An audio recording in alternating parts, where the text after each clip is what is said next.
Assalamu alaikum. Hakinava. Assalamu alaikum Haşim Taksır. Aleyküm assalam. Ekoğunuzlar erişip bu şu studiya gelipsizler. Bu qanday emne maksat menen gelip kaldыңар? Men bu yoqqa keleyinde kelgen emasman. Haşim aka sırası gelip ketip biz ökö jol atılık bir sözü var ele, işim var ele. Gelip gelsem söyleşelim, mayekleşelim deyip. Ama aytdım qaysı kafege desem, oy beri gelsin kafeni görsetim deden karşısında söylese gelip kaldım da. Maksat Haşim siz çakırıpsan da. Bizden maksat mundayda biz Akinova 5 vakt namaz okuyup da. Mana men de 5 vakt namaz okuyum da. Anan bizden Müslümanlar birinci orunda ıntımak boluşubuz gerek da. Anan ıntımaktı жалпы коом пайдасын көрүш керек. Ошол кызыкчылык менен, анан мамлекеттик бир кызыкчылык менен мен ошол мына жаңы жылда кирип келди, жаңы 2022-жыл пайда болду. Ошол менен Акиновамы эл көзүнө алдынча эле бир-эки нерсени сурансам, суранайын деген оюм бар да. Ошол ойда себеби бул айта турган маселе, бул жалпы коомчу билип угуп калган маселе да. Ошондон коомго ачык айкын эле сүйлөшсөк деген ойда мен ушул жерге Акинованы чакырып отурам. Мына Акинова сиз мына президентти сотко бердиңиз эле. Ошол сотуңуздун жыйынтыгы эмне болду? Бул эмне үчүн бердиңиз эле? Биринчи ошодон баштайлы. Sadr'dın bizim prezidentin avroyun, abirin tөгүп basın tayinlеген жоқ mu? Hiçbir maksat yok. Anın siyasatına da girişken жоқ mu? Anın жақсы işleyip, жаман işleyip deyip de aytkan жоқ mu? Bir gana koğumçuluk emnini aytып atam. Sadr'dın teğereğinde жүрген жана зектеп тегеренip жүргөндөр. Geçe Sadr'ga жамандап барышып, бұл экстремист тересин тобуна кошулуп алды. Ушуну тез кетирбесең жумуштан болбол деп, Садыр ошого сөзүнө берип кеткенчи берип атам. Анын бербейт деле болчу. Эгер мен бербей унчукпай турбай тынчып калчу болсом, эртең элим бардын ой кетмек. ГКМда ой кетмек. Кече Садыр Жапаров бекерден айткан жок, бул экстремист террорист деп. Дини радикал болуп кетти деп. Men bir samat ele sürüp ketmek. Men oşon üçün koğumçuluk aytayın dep, koğumçuluktu köңүнүн бурайын деген сөз болду меники. Эч качан мен сотко берип, соттон утам деген оюм дагы жок. Мен бир гана коğumçuluktu köңүнүн бурайын дедим. Мен экстремист террористтин тобу эмесмин. Экстремист террористтерге кошулган эмесмин. Мен адвокат болгом, укук коргоочу болгом. Мага айырмасы жок. Ким кайрылат? Maga birinci prezident, meni birinci advokat dedi.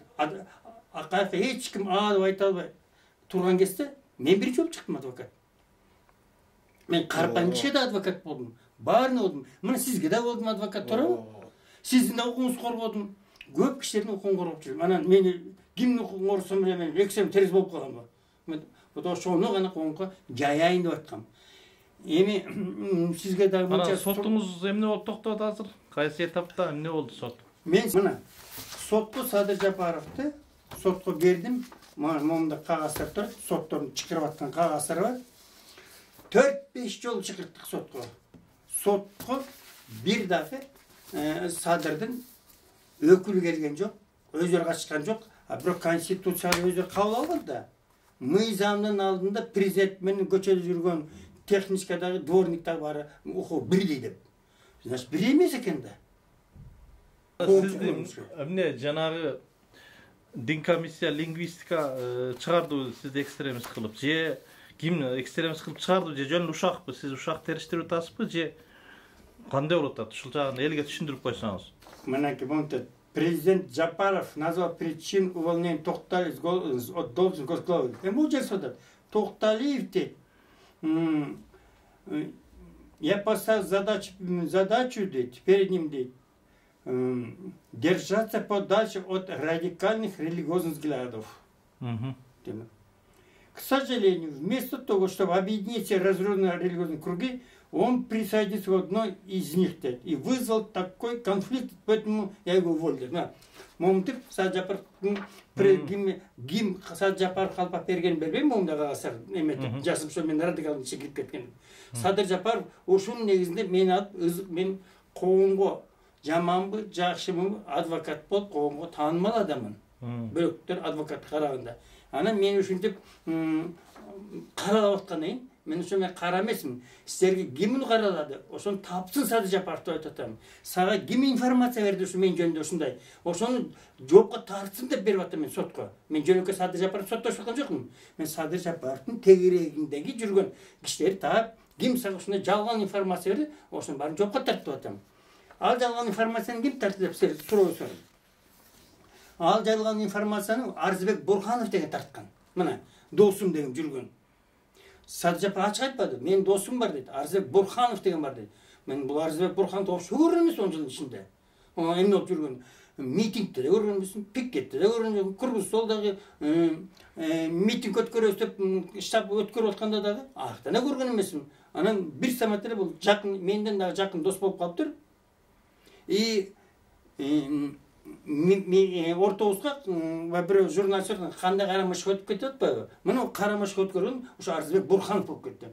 Арзыбек Бурхановты мен айтпайды елім бұл кім екені. Мен Арзыбек Бурханов кім екен деп тақтап көрейін десем. Бурхановты онда қарасақ, какая история Арзыбек Бурханов? Бұл криминал Қамшы Көлбаевтармен байланышы бар екен. Криминалмен байланышы бар екен да.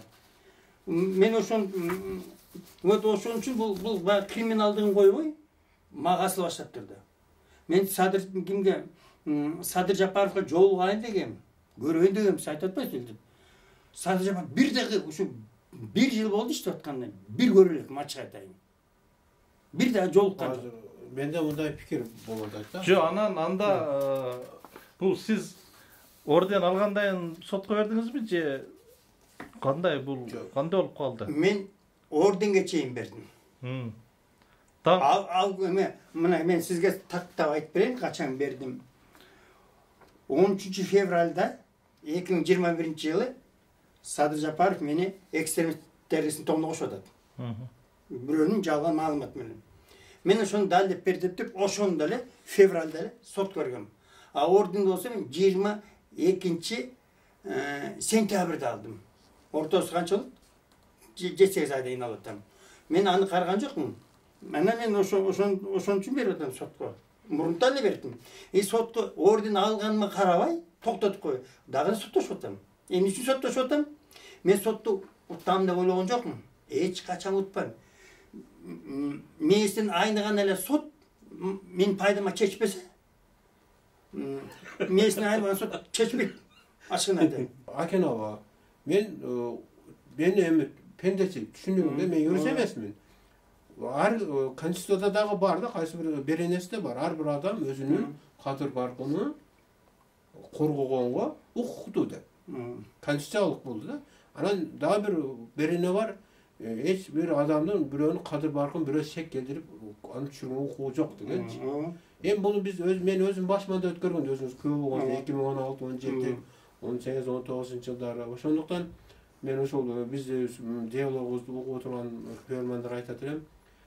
Акен авам ошо конституциялык укугун коом алдындагы өзүнүн туулган урук, эл журт, тейлик теңчиликтер арасындагы кадыр баркыны сот аркылуу гана далилдөө болот да. Бул биринчи маселе, дейм.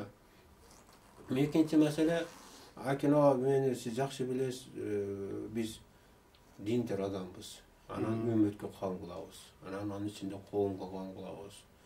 Коомду бириктирип турган эл журтка кам кылабыз. Эл журтту жашап жаткан мамлекетке кам кылабыз да. Мен ошол эл үммөттүн камын көз карашында, мамлекеттик кызыкчылыктын көз карашында, коомдук кызыкчылыктын көз карашында мен сизге бир сурана турган бир мүмкүн болсо сурана турган сөзүм бар. Шуну уксаңыз, Акенова. Суранга чейин мен биринчи айтайын сиздин агаченчи. Муну сөзүңүзгөчү. Жанан айтыңыз. Себебин айтып атпайбы? Сиз туура айттыңыз. Ушундай жумуш койду эле дегенде элдер ар кандай ой кетип атат да. Токталиев жумуштан алып салган үчүн ушундай каршылык чыгып атат деп. Бүт көп ел бар ушундай ой кетип атат. Ошон үчүн сотко мен жок. Мен жумушка жанталашып барган эмесмин. Мен суранып да барган эмесмин. Мен Садырга жол мен сизге башында айттым го Садыр. 1 жыл болуп түрмөдөн чыкканда мен бир көргөлекмин деп атпаймынбы? Бетме сүйлөшө элекпиз. Көрмөкмүн. Садырга мен качан көргөм? Түрмөдө жатканда ошондо көп парчымын, көп көрчүмүн, ошондо көп талкуу жүргүзчүбүз. Ошондо айтчым, көп мусулмандар 1700 момун мусулмандар мыйзамсыз соттолуп кетти деп айтчым такай. Кудай буйруса дедим, чоң ажысына батасын берген, айткан, кол сүчпөй жүрүп. Ошо президент болот деп чоң ажы айтып кеткен, раматтылык. Батасын берип, агасынын үйүндө, Сабырдын үйүндө айтып кеткен. Ошо президент болот деп айтып кеткен ошо. Анан ошондо айткам, сен президент менен Кудай Таала, сени Кудай Таала буйруп калып, президент болуп калсаң, мусулмандарга сен жардам бергин. Момунда мен китеп чыгардым деп көрсөтүп кетсем, ушаңыз азыр. Ал макул. Анан кийин өзү бийлик кетерде, жумуштан шайлоо кетерде. Күтүүсүздөн мени Арзбек Бурханов деген телефонду звонить кылып алып, айтат, Акимбайке срочный эмеңди алып кел дейт. Резюмеңди. Эмне болуп кетти десем, сени госкомиссиянын директору кылып койгонун атабыз дейт. Мен суранган эмесмин да. Мен миткөсүм. Акаш Садыр Жапаров ошону билип, мусулмандарга жардам берет деп өзү алып барып койгон экен да. Мен суранган эмесмин. Мен ошону айтайын деп атам. Ал мен жумуш үчүн жанталашпайм, мага жумуштун. Мен адвокат болгом сага деп артынан жабышып, мен баламды тиги жумушка орнош, мен күйөө баламды тиги кыл деп мен бир да барган эмесмин. Барбайсыз да. Барбайм, мен суранбайм. Мен койгондон кийин качпай кой. Мынча болуп калды эми. Садыр Жапаров мени дин комиссияга койгондон кийин реформа жүргүзөйүн деп реформа баштадым. Эң эле реформанын башынан эмени го мага жакшы здание бергиле дедик. Макул болгон Садыр Жапаров. Садыр Жапаровго айтканбыз эме деп вакыф фондусун орнотолу дегенбиз. Кыргызстан боюнча орнотолук вакыф дегенде мүлктү муфтияттын алдында болсун деп. Ага да макул болгонбуз. Бүт көп реформаларды ишин баштаган болчумун. Анын баарын айтпайм. Анан бир самат деле кечээ ошондо Садыр Жапаров инаугурациясын болоордун алдында муфтиятка келди. Анан айтты. Мен Акин Токталиевди дейт. Анда өзүм тандап силерге койдум, силерге жардам берет, пайдалангыла деди. Мактады. Абдышүкүр бар болчу, Бакыт Нурдинов бар болчу, бүт алымдар отуруп мактап отурат. Максат Ажы бар болчу, бүт анан 3 күндөн кийин 180 градус буруп туруп теп чыгып атат. Өзүм таңгал. Радикал экстремист болуп калып да. Бүгүн мактап, кече экстремист болуп. Мына ошондон кеттик биз эметкен. Эгер жөн эле мен чыгарып келип айтса, ушундай сен ордун биздин бир аферистке керек болуп атат десе, анда мен бошотуп бермекмин. Себеп дегенде мен ордума коюп кеткен киши мен далилдеп бердим. Канча жыл муфтияттан акча алып жүргөндөрүн. Канча бекер кылып злоупотреблять кылып мындай кызматтан кыянат кылып акча алып, хачка барып, тамак ичип бүт бирин далилдеп бердим да. Анан кийин Садыр Жапаров арасынан ошо мактап аткан кишисин мына могу жерде жасап атпайбы? Мынтип. Я уволил, поэтому я его уволил. И назначил молодого, энергичного, хорошо понимающего религию человека. Он хорошо понимает человека, документальный хат бердим. Муфтияттан канча жыл акча алып, канча жыл алып жүргөндөрүн. Күчкө эме кызматтан кыянат кылып пайдаланып жүргөн. Анан бул айласын алганга туура келди. Өзүм Казыбеков Нурлан деген бар экен. Фин полициянын начальниги шаар боюнча мына бул кишичи. Мынакей, мына мындай. Ошо киши муфтияттын бир кишисин чакырып, как раз ошол бир бухгалтер түрмөдө жатып калды, ГКМда акча эметип кетти деп айтты. Бүгүн түнү чыгарып берем. Токталиевке $120,000 берип деп айткыла дептир. Азыр кат жазсаң, азыр эле чыгарам дептир мына киши.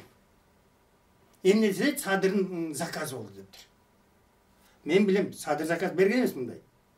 Бул Садырга жакшы көрүнөйүн деген гана жасаган. Анан бул ал кишиге айтып, "Ой, мен антип чыга албайм, жасай албайм. Андай ишке бара албайм" дептир. Анан бул бөлөк кишиге барыптыр дагы. Мен сага акча берейин, сен экстрем террористтин арасында болгондо айтсаң дептир да. Биз сен Токталиевди камайт, Садырга асыл берди, тасылып атат. Ушуну камап салалы, Садыр асылбай дептир, асытпай. Ал айтыптыр, мен Токталиев мен алса бересем жок дептир. мен алыс кишимен соттошо албайм, соттошкум да келбейт. Мен анын жакшыгын гана билем деп ага айтты. Мына ушундай иштептир. Анан бул дагы бир кишини издептир. Кудай Таала буйруп, киши бактысына жет эмесине ойлогон тилегине жетпей калып, камалып калып атат. Өзү 700 миллион долларов. Начальник финансовой полиции Бишкек задержали за вывод из страны более 700 миллионов долларов. Вообще 700 миллионов. Дагы бир нема камалбай турганда мен үстүм провокация даярдашмак экен. Бир кишинин ушагы менен мени талкалап атса, мен түшүнүп атам, Садыр Жапаров ушакка берилип кетип, жамандап алып, анан айласы эми ойлоп кетип, кой, мунун эмгеги бар эле, мусулмандар көп эмгек жасады эле, тиң жасады деп, анан ошондуктан мага сыйлык берди ал. Мен ага сыймыктан берген сыйлыгына. Bir günü Peygamber sallallahu aleyhi ve sellem aytты да. 5 adam kelет dedi da. Sahabalarga. Sonra bir sahaba girdi, el katarına olup çıkıp gitti. Girdi abi belirli bir vakit ötkenden keyin daha aytdı. 5 adam girip kelet attı. Ana oşol bayağı kişi. İki jol aytdı da. Ana bir sahaba kızıp kaldı. Bu ne için Peygamber sallallahu aleyhi ve sellem bunu 5 adam da taat dedi. Anan bir sulta taap üyüne tünegönge, bir 2-3 günge tünegönge sulta taap taptı da, ana 2-3 gün tünödü de. Al sahaba öyledi de, şu tündösü bu ibadat kılıp çağa tepçi. Anan gün tünödü, kuptan okuyanda kalk aldı jattı, aldı ökötengile jattı, ertemine bağında okudu. Ana 2-3 gün tünödü, eskanda bir özgöçölük, ibadatında özgöçölüktü uçuratmadı da. Tündösü mesela takacırdı, okuyan jo. Allah'a sığınıp tasbih ayıp çıkan yeri yok. Anan gün akro suradı da sen iki yolu girip çıktığında Peygamber sallallahu aleyhi ve sellem 5 adam girip bizi görsetti. Azı giret dedi, iki yolu dedi sen girdin dedi de. Ana men kızıp aldım, kanday ibadatı özgöçölü varken desem sen hiç kanday ibadatı özgöçölü yok eken. Ne kanday deyip ayıttı dedi de. Degende bayağı sahaba şimdi cevap veriyor da. Men catar aldım an dedi. Ya Rabbim, senin razılığın için ben bağrını keçirdim. Ben bağrını keçirdim seni. Kim beni gönlümü kaldı, kim beni ıza verdi, kim bana camanlık kıldı, bağrını keçirdim senin razı. Sen de onları keçirgin, sebebi bir pendekte düşünmezlik olup kalar, bilbeşlik olup kalar.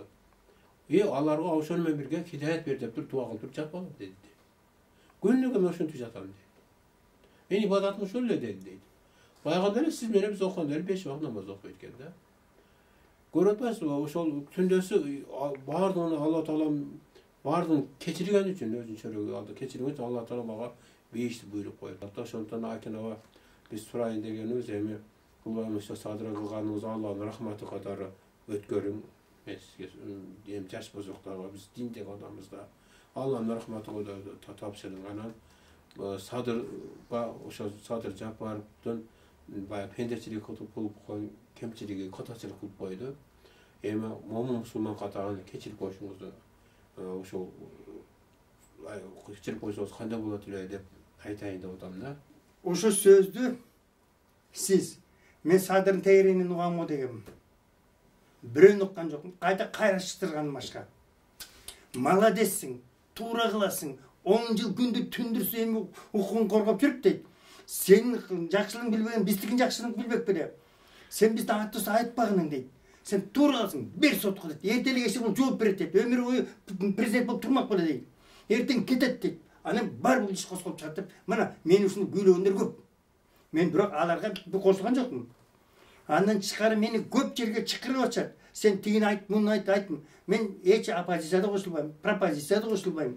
Men özümdün yol menen baratam dedim. Men an kemçi sençinin gereği yok maga dedim. An kemçinin Kuday Taala öz tüsör, özü kılar, emeterden men özümdün korgop atam, oşonu gana jasap atam dedim. Mana birinci yol siz şu yolda aytып atasiz şunu. Na burada Arzibek Burhan kokşogondor, Sadırda olsa jamandap barып atat. Sen орден бергенин карабай, seni ушинтип сотко кайта акмаң чарып атат дейт. Мындай кишилер бар шуна. Мына Арзебек Бурхановду ушунда Арзебек Бурханов кошкон кишилер алып жүрсө Садыр Жапаров. Эртең түртөт анга. Эми сиз айтканыңызды айтып атпаймынбы? Абдан сиз ушундай мен чакырып атасыз. Имандыкка чакырып атасыз. Men İslam, men geçirimde olan bilemin, geçirgende de bilemin. Özüm hukukun korgogunda da jakşı bilemin. Jekele men jıygan akçamды içimde takı dünüge alıp kete albayım. Mana özünüz bilesiz. Kız köyde meçet kurdum. Elder 2-3 ayda meçet salatken. O 2-3 ayın içinde çoğun giltegen. Men 3 yıl saldım. Çimçikta ol meçette. Kişiye çimçikin uyasına olmanlarım. Gördük. Kurcakta olman demiş. 3 yıl namaz saldım. okup çıktım baba. Anan atına jarasa zatı degende kız köyde birini varsam öyle erkekler gelip kızlar sırtta turut. Ana niyet kılıp koydum men oşaga bir kızlar meçin önce kılanç dep. Mana emi başladım. Kuday bu semcil bütün. Mana kızlar da önce olup erkekler de önce olup kız köyün ayallardan sый урмат жасап аялдарга өн жемечи салып. Ошо ары бери жүргөнчө өтүп, шарт колдонуп бүт баарын жасасын деп. Мен ошончонун баарын жасап аткан киши мен кечирим боло албаймынбы? Садыр Жапаров мен деди тээп койбой сураш керек болчу да. Тетиги кишини коюнда бул киши кандай, тиги киши кандай бул киши деп. Мен алга сүрөттөп беретин. Бул иштигинде бул киши мындай. Сени алдап атат, тиңтип атат, сен эртең анга түрт жүрөт деп айтат элем да. Эми Akin ağa ben aytar sözünü ayttım sizge. Hem Kudayım buyurgan bolsa, mümkün bul jagana eldin bayağı Kırgızstan'ın keleceği üçün mümkün pozisiyanınızı özgörtörüz. Özünüz taktap, öz aktınız anıqta bolgandan keyin. Kudayım nasip kızaylı potensialınız bütelek.